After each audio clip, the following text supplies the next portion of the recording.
Аттанып барып айлынан, келбеди көбү кайрылып, кан күйгөн улуу согушка.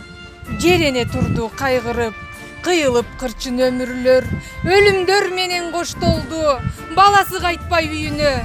Апалар канча боздоду, көөдөнгө батпай кусалык.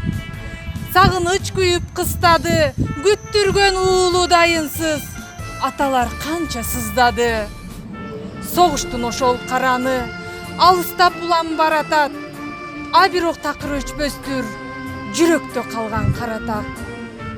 Мекендин көк жал уулдарын эскерип дайым турабыз.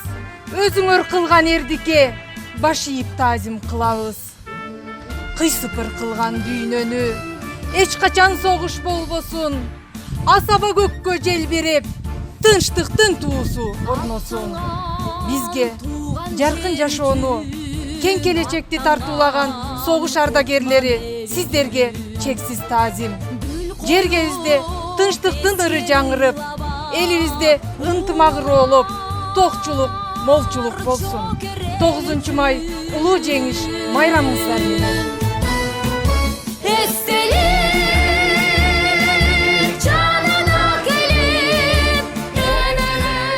Урматтуу улуу ата мекендик согуштун ардагерлери, кымбаттуу чоң аталар, чоң энелер, жана куралдуу күчтөрдүн аскер кызматчылары. Сиздерди 9 май жеңиш күнүнүн 75 жылдык мааракеси менен 92-843 аскер бөлүмүнүн курамынын атынан чын жүрөктөн куттуктайбыз. Согуштун оор, кардуу күндөрүн өз көзүбүз менен көрүп билбесек да, ал жеңиштин артында орду толугус оор жоготуулар жана тоо көтөргүс сиздердин эмгегиңиздер жатканын билебиз. Жана ошол эмгектин артында азыркы муун көз карандысыз эгемендүү мамлекетте турмуш кечирүүдөбүз. Азыркы жаштар үчүн эң эле өкүнүчтүүсү күн сайын сиздердин биздин арабыздан азайып бараткандыгыңыздар.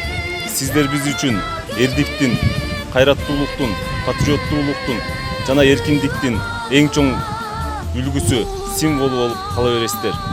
Ал эми биздин азыркы муундун эң чоң, негизги жана ыйык милдети тарыхы зор келечек экенин, жаратылышы кооз өлкөбүздү келечек муунга татыктуу өткөрүп берүү болуп саналат.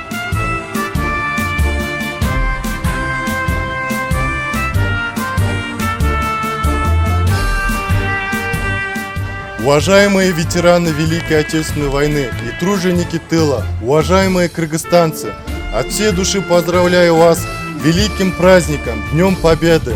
Победа, добытая 75 лет назад столь дорогой ценой, она неизменно бессмертна. Мы будем помнить всегда.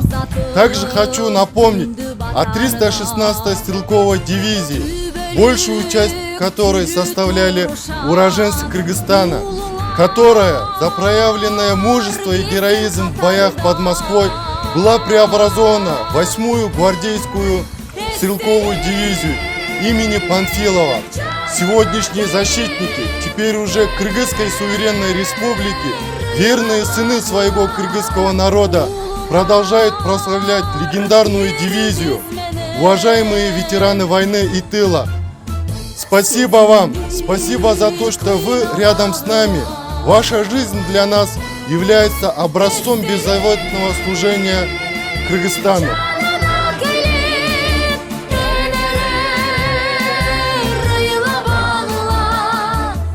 Урматтуу куралдуу күчтөрдүн жалпы жааматы жана ардагерлер, сиздерди улуу ата мекендик согуштун 75 жылдык мааракеси менен 92-843 аскер бөлүгүнүн атынан куттуктайбыз. Сезимди